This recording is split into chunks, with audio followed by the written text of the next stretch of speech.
The chains of the market. The twin suns of Velrian 7 burned high above the city of glass and metal, their light bouncing off 1,000 towers that pierced the yellow sky like spears. Beneath those shining towers, the slave market stretched like a wound across the ground, a maze of iron cages and glowing signs. The air was thick with the sound of chains clinking, alien merchants shouting and frightened captives breathing fast. Among the prisoners stood a human, tall, dirty and bruised, and his name was Ethan Cole. Once an engineer from the lost colony of New Terra, he was captured after the war that humanity had already forgotten. To the aliens of Velrian, he was nothing more than a rare curiosity, a creature from a dying race that refused to bow.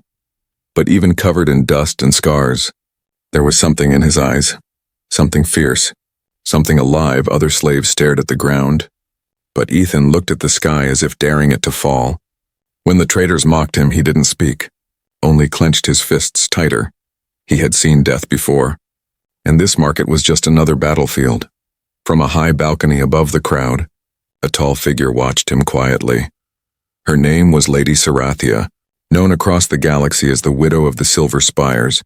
Her skin shimmered like polished stone, and her silver eyes reflected everything they saw years ago. Her mate had died in the Great War that shattered empires, leaving her alone with her fortune and her silence. She attended the market not for amusement but for distraction, for a moment where her heart might feel something again. But when her gaze met the humans, she felt a spark. It was not pity, not curiosity. It was recognition, as if she saw a reflection of her own pain behind his stubborn eyes. The auctioneer began the sale, shouting loudly in a dozen alien tongues. Lot number 73, a human male. Strong, unbroken, dangerous, he announced. The crowd murmured, some laughed, some hissed. Humans break easily, one alien snickered. Their bones are soft, their minds weaker. But Sarathia said nothing, her eyes locked on the man who refused to kneel. When the bidding started, she raised her token calmly. The merchants blinked in disbelief. The first bid came low, the second higher. But Sarathia's calm voice cut through the noise. 10 million credits, she said. The market froze, silence falling like a storm. Even the auctioneer hesitated, staring at her with disbelief. Lady Sarathia, you would pay that much for a human slave? Her tone was quiet, but every word carried strength. He is not a slave anymore. Whispers rippled through the crowd like fire. The name of the widow carried weight and fear. No one dared to challenge her bid. No one dared to question her motive. When she descended from the balcony, her cloak shimmered with silver light. She walked directly to Ethan's cage. Ignoring the stares, the guards unlocked the door, expecting her to command him to kneel. Instead, she extended her hand and said, "Come, you are free now." Ethan hesitated, his body tense, unsure if this was another trick. He looked into her eyes and saw no cruelty there, only sadness. Still, he didn't move. "Why?" he asked, his voice rough from thirst. Her answer was soft. "Because your eyes remember something my people have forgotten." The guard stepped back as Ethan slowly walked out. Chains fell from his wrists, clattering to the ground like thunder. The aliens around them whispered, some disgusted, others awed. Sarathia turned to her guards. "Prepare transport to the Silver Spires." She looked at Ethan again, her voice steady. "You will not be harmed under my roof." He followed her through the crowd, every step echoing louder than the last. For the first time in months, he walked without shackles. But freedom felt strange, heavy, like armor he didn't yet know how to wear. As their transport lifted into the sky, Ethan looked down at the market shrinking beneath them. Rows of cages, faces of the broken, and the echo of chains fading away. He wondered if he was just being moved from one prison to another. The widow sat across from him, silent, her eyes lost in thought. He studied her, beautiful yet cold, powerful yet wounded. "What do you want from me?" he asked quietly. She turned to him, the faintest smile on her lips. Perhaps nothing. Perhaps everything. Outside, the twin suns dipped behind the towers, painting the world in fire. The ship soared toward the horizon where night waited. Ethan didn't know it yet, but the moment he stepped out of that cage, history began to turn, because on that day, a human slave and an alien widow had changed the fate of two worlds. The Garden of Echoes. The air inside the Silver Spires was nothing like the market. It was soft and perfumed with strange flowers that glowed faintly in the dark. Ethan stood still at the entrance, staring at the tall crystal walls that sang quietly when the wind passed through them. He had seen alien architecture before, but never something that felt alive. Lady Sarathia walked ahead of him, her steps silent against the marble floor that shimmered like water. Every servant they passed lowered their head. Confused and afraid, none dared to speak to the human beside her. They knew their mistress well, proud, untouchable, and cold since the death of her mate. Yet today her eyes carried a strange warmth. She led Ethan into a large chamber filled with alien plants, their vines curling toward light that came from no sun. "This is the Garden of Echoes," she said softly. "Everything that lives here remembers sound and emotion." Ethan frowned, not understanding. Sarathia lifted her hand and whispered something in her own tongue. The flowers began to hum, repeating her voice like a memory. Ethan stepped closer, listening. The sound felt alive, like the plants were breathing the air. He exhaled. He touched one leaf gently. It glowed under his skin. "Beautiful," he said quietly. "Painful," she replied, her voice low. "Because everything here remembers loss." For a moment, silence filled the garden except for the slow rhythm of the vines moving. Ethan could see that she was not just powerful. She was lonely, deeply lonely. He wondered what kind of love she had lost that could still echo in the walls around her. "You saved me," he said, "but I don't understand why." She looked at him for a long time before answering. "Once someone saved me too, and I never thanked them," she said. "Perhaps it is my time to return that kindness." He nodded but didn't trust her words completely. Not yet. Years of slavery had taught him that kindness often came with a price. Still, when she ordered her servants to bring food and clean clothes, he accepted. The meal was strange, glowing fruits, steamed roots, and soft bread that tasted of metal. He ate carefully, watching her through the reflection of the glass table.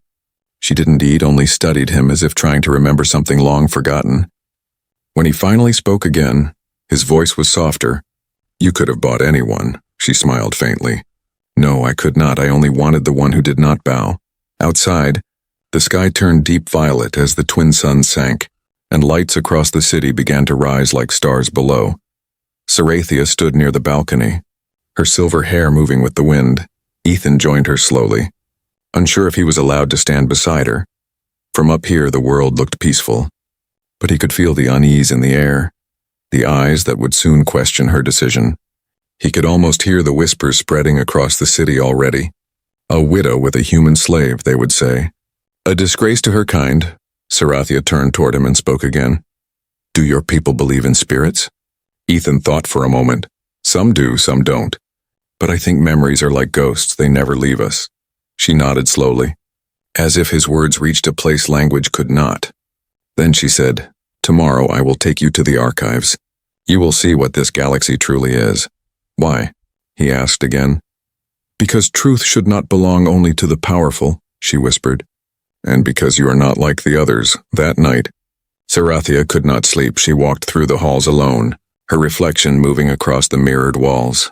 Every corridor seemed to echo Ethan's voice, the way he spoke with quiet strength. Her heart, long frozen by grief, began to thaw. She hated it, yet could not stop it. "Earthly soul," she murmured to herself, a phrase she had once heard from an old Terran diplomat during the war. They had said humans carried light even in darkness. Now she was beginning to believe it. Ethan, meanwhile, lay awake in the guest quarters, staring at the alien sky through the glass ceiling. He thought about freedom, about trust, about the strange woman who had bought him, but refused to chain him. He didn't know her motives, but he felt that behind her cold mask, there was sorrow. He understood, he whispered to himself. Maybe we're both prisoners, just in different cages. The wind outside carried his words into the garden, and the flowers glowed faintly in response, repeating his whisper again and again. Different cages, far beyond the city walls. A silent probe drifted in orbit, recording every word transmitted from her estate. In the dark halls of the Galactic Council, officials watched the feed and frowned. "The widow has taken a human under her protection," one voice hissed. "This cannot continue," another voice replied coldly. "Then we shall remind her of her place." The stars outside the council chambers shimmered, unaware that destiny had already begun to move, and down on Velrian 7, the human and the widow slept beneath the same strange light. Neither of them knew that the next sunrise would change everything. The council's warning. The morning came with the soft hum of the silver spires awakening, light rippling through walls that shimmered like liquid glass. Ethan stood on the balcony, watching the twin suns rise over the city, their golden light spilling across the alien skyline. He had never seen such a world. Beautiful, yes, but heavy with invisible chains. Every drone that passed overhead reminded him that freedom here was only a fragile illusion. Behind him, the sound of gentle footsteps broke the silence. It was Lady Sarathia, her expression calm yet clouded by worry. She carried a message crystal glowing faintly blue, the symbol of the Galactic Council pulsing at its core. "They have summoned me," she said quietly, her voice echoing through the morning light. Ethan turned, reading the tension in her eyes. "Summoned you? For what?" "For daring to show mercy," she replied almost with a bitter smile. "The Council does not forgive disobedience," he frowned. "You freed one man, not started a war." She looked away. "To them, compassion is rebellion." The silence that followed was long, filled with the hum of the living walls. Within an hour, her ship, a sleek vessel of silver and blue, lifted from the spire. Ethan watched it vanish into the clouds, wondering if he would ever see her again. Servants whispered nervously around him, unsure if the human guest would be punished when she returned. But Ethan didn't wait to be told what to do. He explored, curious, moving through the palace halls that pulsed faintly like veins of light. He found himself in a great chamber lined with floating screens, filled with data from hundreds of worlds. There were images of battles, extinct races, and planets burned to ash. He saw the history of the galaxy, and in the margins, small entries marked human conflicts. To his horror, he realized the Council had erased nearly all records of Earth's victories, keeping only stories of defeat. "Control the memory. Control the power," he muttered, anger burning beneath his calm face. Meanwhile, far above the planet, Lady Sarathia entered the Council's vast hall. 12 alien lords sat in their shining seats, each representing a different species that once fought in the Great War. The air was cold, the walls etched with symbols of dominance and order. At the center stood the High Speaker, a tall creature with translucent skin and eyes like molten amber. "Lady Sarathia of the Silver Spires," he said, "you stand accused of violating the Code of Purity by sheltering an unregistered human specimen." Her expression remained composed. "He is no specimen. He is a sentient being." A ripple of disapproval spread through the chamber. The speaker's voice hardened. "Your sentimentality dishonors your house." "I act not from sentiment," she said firmly, "but from understanding. Humanity is not what you think it is." The counselors exchanged glances, their voices merging into whispers of mockery. One said coldly, "You think a dying species deserves your pity?" Another hissed, "Or have you forgotten your own kind, widow?" For a moment her control slipped, and her silver eyes glowed brighter. "I have forgotten nothing, but perhaps you have forgotten what mercy is." The speaker leaned forward, his tone sharp. "Release the human to us, and this hearing will end quietly." Sarathia met his gaze without fear. "No." The word hung in the air like thunder. "Then you leave us no choice," the speaker said, his claws tapping against the podium.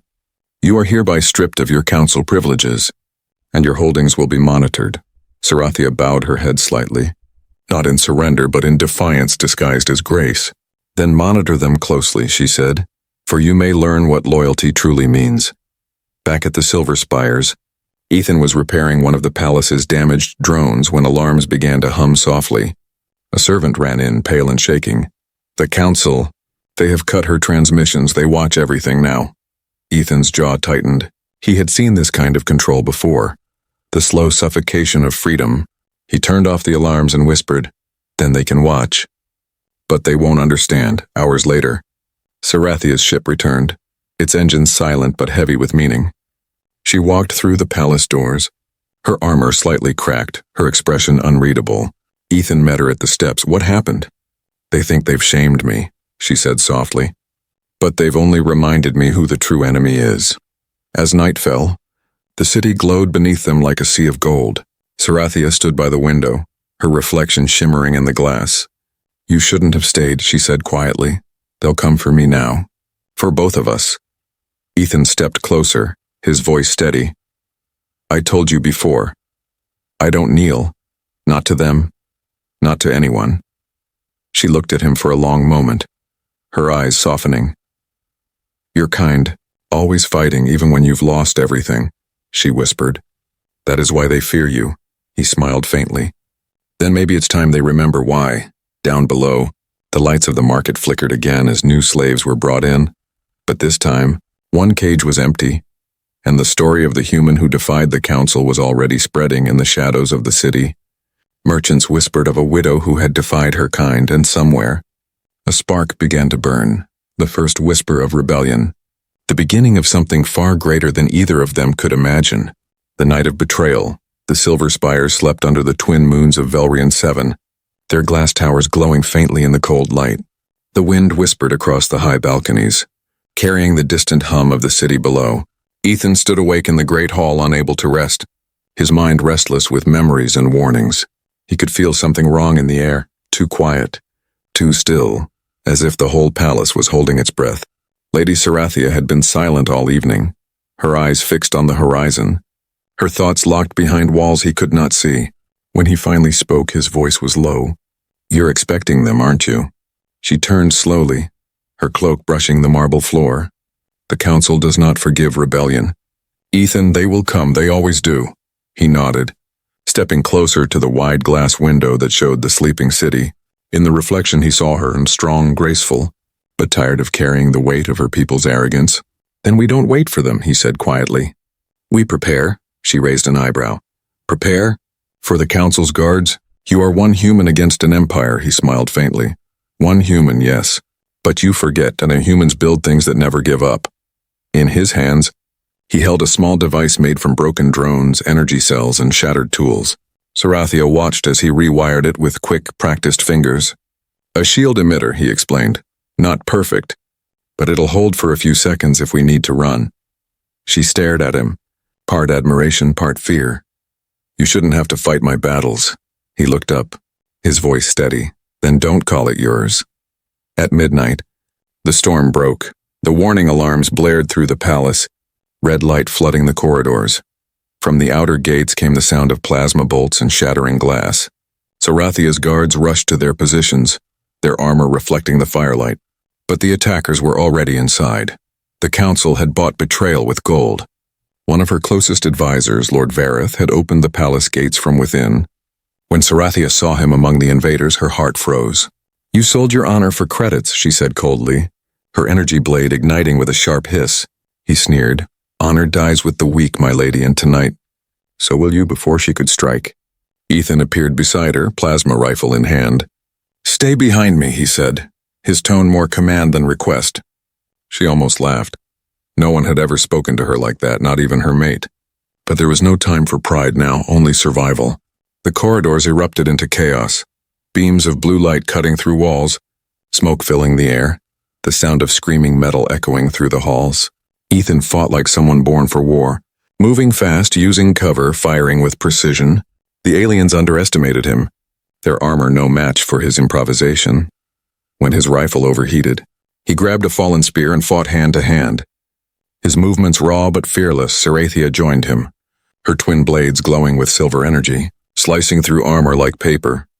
Together, they moved as if they had trained all their lives for this one night. In the chaos, the shield emitter activated automatically, protecting the central hall with a faint shimmering dome. Not bad for a primitive, Sarathia said, breathing heavily. Her voice carrying a touch of pride, Ethan grinned. Not bad for a widow. She laughed despite herself, the sound strange amid destruction. But the laughter died quickly as the shield began to flicker. The enemy reinforcements arrived, armored drones carrying council insignia. They surrounded the main corridor, their voices metallic. Surrender, Lady Sarathia of the Silver Spires, and the human will be spared. Ethan glanced at her. They're lying. She nodded. I know, without hesitation. She touched the control panel on her wrist, releasing a surge of energy through the floor.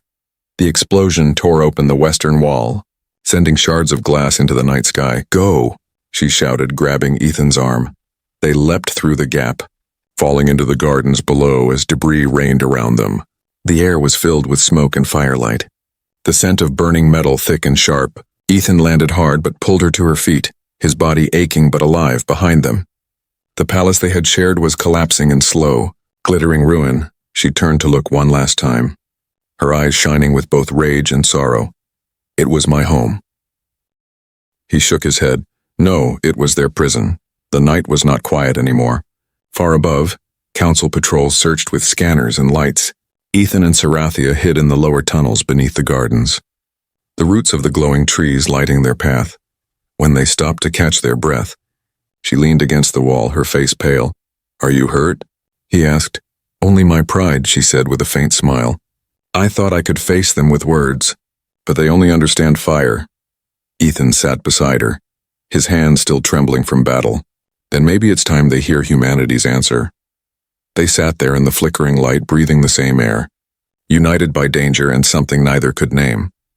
Above them, the flames of the silver spires painted the sky red. The city would remember this night, the night the proud widow fought beside a human slave, and in the quiet beneath the chaos, Sarathia whispered words that the garden itself repeated. From ashes, we begin again, the exile's journey. The ship they stole from the palace docks was small, scratched and old, but to Ethan it felt like freedom. The engines roared as they broke through Velrian's clouds, leaving the burning city far behind. Below them, the silver spires glowed faintly in the darkness, a memory now swallowed by smoke. Lady Sarathia stood beside the viewport, her eyes reflecting the fire of her fallen home. For a long time she said nothing, and the silence between them stretched like space itself. Ethan finally spoke, his voice rough. "We made it out alive," she nodded slowly. "Alive, yes. But hunted?" The navigation screen flickered, showing dozens of council beacons moving across nearby systems. "They'll track us," she said. "They'll send hunters, spies, assassins." Ethan gave a small grin. "Then we'll just have to keep moving." He sat at the console, his hands moving fast, patching wires and adjusting the fuel lines. Sarathia watched him work, the way his fingers moved with instinct, repairing with scraps and sparks. "How do you know all this?" she asked, curious. He smiled faintly. "Humans survive by fixing what's broken, even when no one believes it can work again." She looked away, but his words stayed with her, echoing somewhere deep within her chest. They jumped through hyperspace, the stars stretching into lines of light. Days passed in silence, broken only by the hum of the engines and the quiet rhythm of shared survival. They stopped on dead moons and nameless asteroids, trading what little they had for food and coolant. Sometimes they spoke about small things, stars, machines, music, but never about the palace. At night, when Sarathia thought Ethan was asleep, she sat near the window and whispered old prayers in her language. Ethan would listen quietly, pretending not to hear, because he knew that sometimes pain needed to be spoken into the void. One night, when the ship drifted near a nebula that glowed red and blue like breathing fire, Ethan found her staring at it. "It's called the Grave of Suns," she said softly. "A battlefield where 1,000 ships burned together long ago." He looked at her face, the reflection of the nebula lighting her silver eyes, and saw both strength and sorrow. "Was your mate lost there?" he asked gently. She hesitated, then nodded.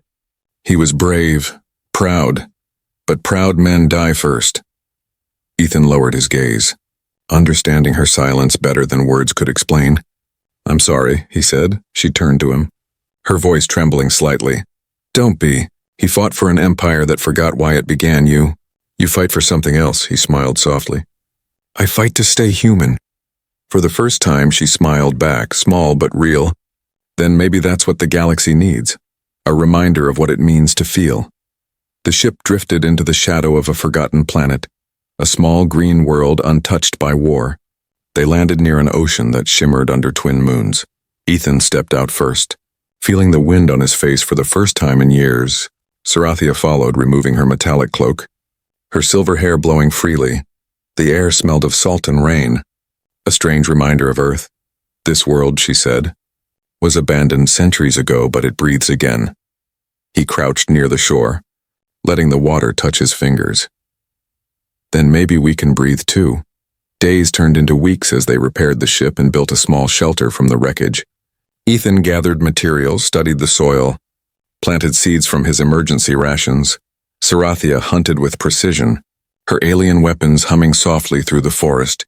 Together they made a rhythm. Survival turned into routine, and routine turned into quiet peace. Sometimes they talked under the stars. Sometimes they just listened to the waves. Ethan told her about Earth. Blue oceans, Green fields, music made from wood and strings. She listened as if each word was a forgotten song. In return, she told him stories of her home before the wars, of skies made of silver light and oceans that sang to the moons. Each story was a piece of her heart slowly being rebuilt. But peace is never eternal in a galaxy ruled by fear. One morning, a small probe crashed near their shelter. Its design unmistakable, Council technology. Ethan found it half buried in sand, its lens still glowing red. "They found us," he said quietly. Sarathia's face hardened. "Then it's time we stop running." She called up the ship's holomap and pointed at a route toward the outer colonies. "There are others like you," she said. "Humans taken, enslaved, forgotten. If we gather them, we can stand together." Ethan stared at the stars on the map, the spark in his eyes returning. "Then we don't just survive and we fight back." That night, they stood together at the edge of the sea, the wind howling across the waves. Sarathia looked at him and said, "You could leave now. Find a world where they'll never find you." He shook his head. "And leave you to fight alone?" "Not a chance." For a moment she said nothing, but her hand reached for his slowly, hesitantly. Their fingers touched, alien and human, metal and flesh, and the stars above seemed to burn brighter. "I once thought my heart died with him," she whispered. "But perhaps it was only waiting." Ethan looked at her, the ocean's reflection in his eyes. "Then let it live again." The waves crashed louder, as if answering their vow, two exiles, one human, one alien, bound not by law or blood, but by something greater, the will to rise. From that night onward, their journey changed. No longer a flight from death, but a march toward destiny. And as their ship lifted again into the dark sky, Sarathia whispered, "The Council took everything from us. Now we'll take back the stars." Ethan smiled. Together, the engines roared, the horizon vanished, and the story of the alien widow and the human slave became the spark of a legend that the galaxy would never forget. The return to Velrian 7. The small ship drifted out of hyperspace, its engines glowing faintly blue as it slipped into the shadow of a dying moon. Ethan stood at the viewport staring at the distant planet of Velrian 7, the world he had once escaped in chains. Now, after months in exile, he had returned not as a slave, but as something the galaxy had never seen before.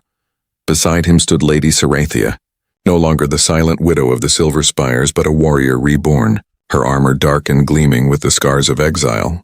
The ship's systems flickered with dozens of coded signals, messages from the hidden network they had built across the stars. Former slaves, human engineers, alien defectors, smugglers, and wanderers, all united by one cause, freedom. Ethan adjusted the comm panel and spoke softly. "This is the morning star. To all who still believe in light, we begin tonight." The radio crackled with replies, voices from a dozen systems. Rough but full of fire, Sarathia watched him, pride shining faintly in her eyes. "You've become what your kind always were meant to be," she said. He smiled slightly. "Just human," she shook her head. "No, something far greater." Their plan was simple and impossible at the same time. The Council had turned Velrian 7 into a symbol of control, a fortress where enslaved humans and rebel aliens were forced to build war machines. If they could break that world, they would break the illusion of the Council's power. As the fleet of hidden ships emerged from the dark, Ethan's voice carried through the channel, steady and calm. "For every chain broken, for every name erased, for every world silenced, this is our answer." The ships moved in formation. Silent as ghosts, Sarathia piloted the Morning Star through the upper atmosphere, her hands precise, her focus unshakable. Below them, the once shining cities of Velrian were darker now. Filled with smoke and steel, the slave markets were gone, replaced by factories that glowed red against the night. She whispered quietly, "They turned beauty into a cage." Ethan looked at the scanner. "Then we'll turn their cage into a fire." The first strike came swift. EMP pulses detonated across the capital, plunging the defenses into chaos. Council ships scrambled to respond, but their systems failed. Their communication lines cut on the ground. Humans and alien workers looked to the sky as explosions lit the clouds, and for the first time in generations they saw ships not marked with the Council's crest, but with a symbol of unity, a hand and a star intertwined, the mark of the rebellion inside the command tower. Council generals shouted orders, their faces pale. "How can they be here?" One screamed, "We destroyed their fleets long ago." Another hissed, "It's the widow, she brings the human with her." Panic spread like fire through the ranks when the morning star descended. Its shadow swallowed the tower. Sarathia stood at the ship's front window, eyes cold as the void. "For every life you chained," she whispered, "I return your cruelty." Her voice echoed across the open frequency, heard by every soldier below. "You called me the widow of Velrian Wayar, but tonight, I fight for humanity." Ethan led the ground assault, his armor patched and worn, his rifle handmade from scrap and courage. The rebels followed him through smoke and ruin, their battle cries rising over the sound of thunder. Alien soldiers hesitated. Some even turned their weapons away, unwilling to fight those who fought for freedom. Sarathia's ship rained energy bolts on the outer walls, clearing the way as Ethan stormed the gates inside. He found what he feared most, cages filled with humans. Just as he once had been, he tore them open one by one, shouting, "You're free! Run, fight if you can!" A young man grabbed his arm, eyes wide. "Who are you?" Ethan smiled grimly. "Just another slave who stopped kneeling." As dawn broke, the capital burned. The council's banners fell from the towers, replaced by makeshift flags made from torn rags and blood-stained cloth. But the battle was far from over. A massive dreadnought rose from the horizon, the council's last weapon, a warship older than any living memory. Sarathia looked at the scanner, her expression grim. "That ship destroyed 3 colonies during the war." Ethan stood beside her, his voice steady. "Then let's make this its last." They flew straight toward the dreadnought, weaving through its shields, dodging plasma fire that lit the sky in blinding arcs. Inside the Morning Star, alarms screamed. Systems failed one by one. "Hold her steady," Ethan shouted, gripping the controls with her. Sarathia's jaw tightened. "If we die with purpose." He grinned through the chaos. "If we die, they'll remember why we fought." At the last second, they fired the ship's final charge directly into the dreadnought's core. The explosion tore the sky apart, a blinding light that swallowed night and day. For a moment, everything went silent. No sound, no motion, just light. Then the debris fell like rain, and the people below looked up to see the Morning Star emerging from the smoke. Damaged but alive, Ethan and Sarathia stood together on the bridge, their hands still locked on the controls. She turned to him slowly, her voice trembling with quiet victory. "Velrian 7 is free." He nodded, his breath unsteady. "And the galaxy just saw that humans don't stay broken." Down on the surface, the people began to chant, humans and aliens alike, their voices rising like a storm. Across the stars, their message echoed through the networks the council once ruled. The widow who defied the council, and the human who rose from slavery, had given the galaxy a new hope. But in the stillness after victory, Sarathia looked out the window, her voice soft. "This is only the beginning." Ethan smiled faintly. "Then we keep going." And somewhere in the ashes of the fallen city, the wind whispered through the ruins of the market where they had first met. 2 souls once broken, now bound by a promise that even the stars could not silence. The legend had begun, the story of the widow of Velrian and the human of Earth, a story the galaxy would carry in its memory forever. The soul beyond species. The war was over, but peace did not come easily. Velrian 7 lay silent beneath the pale light of dawn, its towers cracked, its sky still glowing faintly from the fires of rebellion. Smoke rose from the ruins, and among them, survivors began to rebuild, not as slaves, not as masters, but as something new. Ethan walked through the remains of the old market where he had once been chained. Now the cages were empty, the iron rusting under the first true rain the planet had seen in years. He knelt beside one broken gate, running his fingers along the metal, remembering the sound of his own chains. "Never again," he whispered, and the wind carried his words across the ruined square like a vow.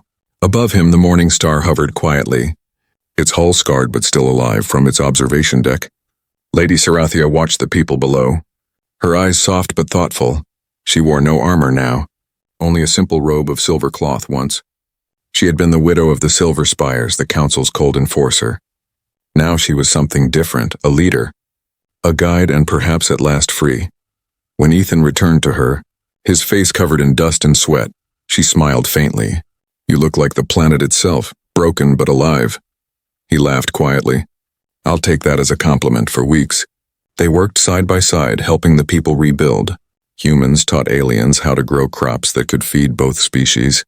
Aliens showed humans how to repair biomachines that cleaned the air and water. The differences between them began to blur, slowly, painfully, beautifully. Some nights, they gathered around fires and sang songs in both languages, voices mixing like starlight and shadow, and every night, Ethan and Sarathia would walk through the garden they planted on the ruins of her palace. At its center stood a single silver tree, its leaves glowing softly, a living monument to everything they had lost, and everything they had become. One evening, as the suns dipped below the horizon, Sarathia stood beneath the tree, watching its roots shimmer with light. Ethan joined her quietly, his hands in his pockets, his eyes reflecting the twin suns. "It feels strange," he said softly, "fighting for something and then having to live after it." She turned to him, her voice calm. "That's what peace is, Ethan. Learning to live after the fire." He smiled a little. "Humans are bad at peace. Then perhaps I will have to teach you," she said, her tone carrying warmth and teasing. They stood there in silence for a long time. The air smelled of rain and new life, and for the first time since either could remember, the galaxy did not feel so cold. Finally, Ethan spoke. "Do you ever think we'll go back? To the stars, to the war, to the fight?" She shook her head. "Not yet, maybe not ever. The galaxy doesn't need another battle, it needs a story." He frowned slightly. "A story?" "Yes," she said, looking up at the stars. "A story of how a human slave and a broken widow changed everything without wanting to rule anything." The days passed into months, and peace spread farther than anyone expected. The fall of the Council sent ripples across systems once chained by fear. Colonies declared independence, trade routes reopened, and forgotten worlds began to stir again. In every corner of space, whispers grew, whispers of the morning star, and of the two souls who had defied the impossible. Ethan became known as the Earthborn Flame, the man whose courage lit the galaxy. Sarathia was called the Silver Phoenix, the widow who rose from ashes and taught her people compassion again. But to each other they were simply Ethan and Sarathia, two beings who had found home in the most unlikely place. Each other. Years later, under the same twin suns, their garden had grown into a living forest. Children, human and alien, and played among the glowing trees, their laughter echoing where the sound of chains once ruled. Ethan sat beneath the silver tree, his hair streaked with gray, a quiet smile on his face. Sarathia sat beside him, her features ageless but her eyes gentle. "You've done it," she said softly. "Your people are free." He looked at her. "Our people." She smiled. "Yes, our people." As the sun set, he turned to her. "Do you ever regret saving me?" Her hand brushed his, fingers entwining easily. "Saving you saved me," she whispered. They sat there until the stars appeared, bright and endless above the quiet planet. And when she spoke again, her voice carried the weight of both sorrow and peace. "When I first saw you, I thought I was saving a life. But what I truly saved was hope." Ethan nodded slowly, his eyes closing. Then hope was worth every battle. When the night finally fell completely, the forest glowed in silence, and high above, the stars seemed to shift, forming the faint outline of two figures, one human, one alien, hand in hand across the galaxy. Travelers told their story in 100 different ways. Some said they became spirits who guided lost ships through darkness. Others said their love burned so bright it became part of the stars themselves. But those who walked among the gardens of Velrian 7 knew the truth, that love, once found, never truly dies, it simply becomes part of everything. And so the legend lived on. The alien widow and the human soul. A story whispered by children beneath the twin suns. A story sung in starports and memory vaults. A story that reminded every species, every world, that no wall, no chain, no empire could ever destroy what makes the heart alive. Because even across galaxies, beyond language and time, the soul, whether alien or human, still knows how to love.